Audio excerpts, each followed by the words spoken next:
Welcome to episode 206 of OTD, your daily dose of soccer history by 17 Laws Guy. It's May 25, 2005, Istanbul, Atatürk Olympic Stadium, AC Milan against Liverpool. After less than a minute, Paolo Maldini scores. Before halftime, and Crespo scores twice. Milan lead 3-0. Liverpool look finished.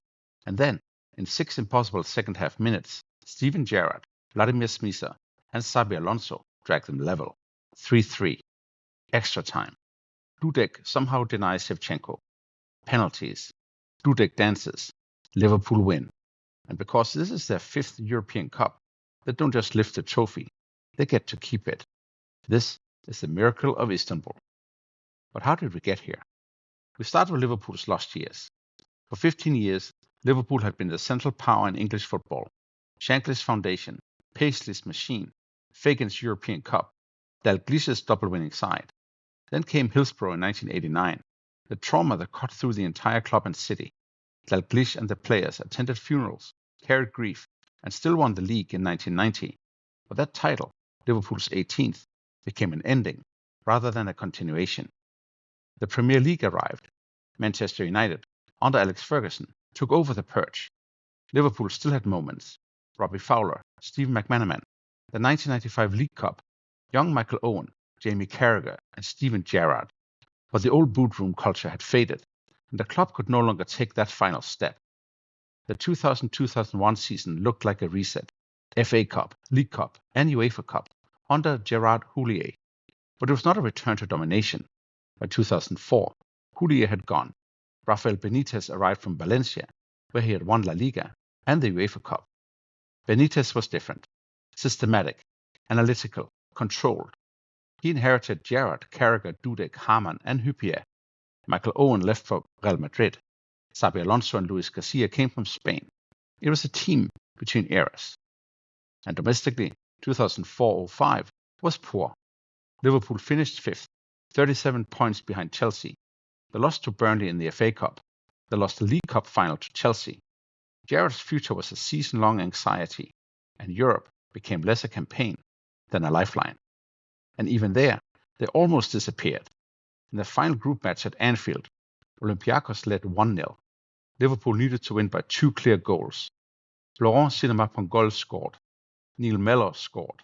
And then late, Mellor cushioned the ball down, and Gerrard struck it like a man refusing to let the season die. Liverpool 3, Olympiacos 1.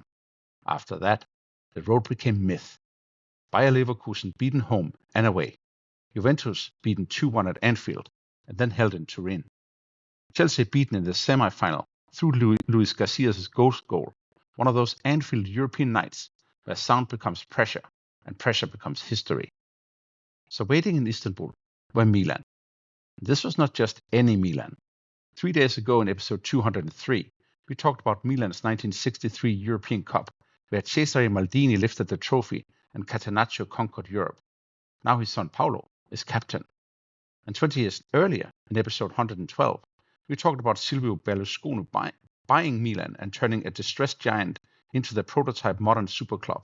Media, spectacle, money, global stars. By 2005, Carlo Ancelotti's Milan is not merely famous, they are magnificent. Leader in goal, Cafu, Stam, Nesta, Maldini, Gattuso, Pirlo, Seedorf, Kaká, Shevchenko, and Crespo. They won the Champions League in 2003. They win their group ahead of Barcelona, beat Manchester United, beat Inter in a quarterfinal scarred by flares and abandonment, then survive PSV on away goals in the semis. This is far better team than Liverpool on paper. And for 45 minutes in Istanbul, paper looks like prophecy. 50 seconds in, Pirlo's free kick comes in and Maldini volleys the ball in. 1-0. Liverpool wobble.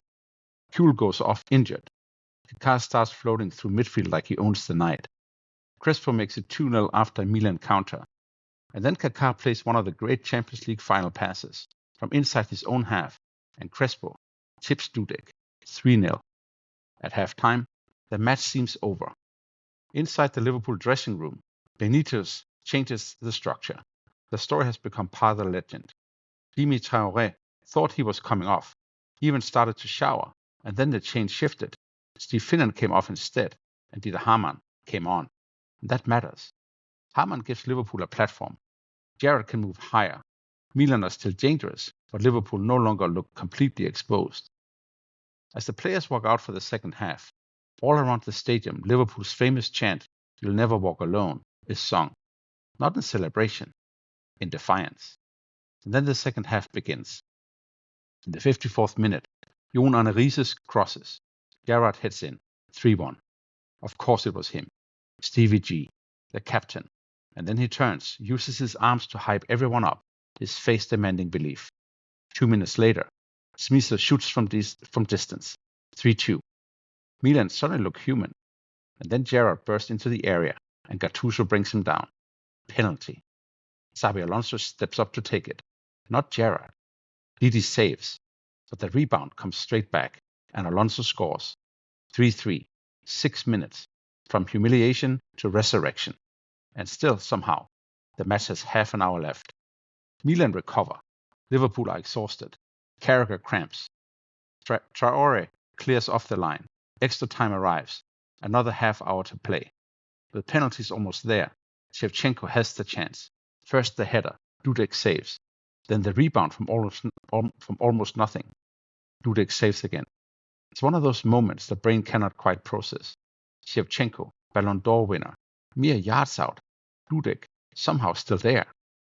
So now on to penalties. Dudek has seen Bruce Grobbelaar's spaghetti legs from 1984. Carragher urges him to do it. Benítez's staff have prepared information on Milan penalty habits. So Dudek dances, delays, distracts, studies, and gambles. Serginho blasts over.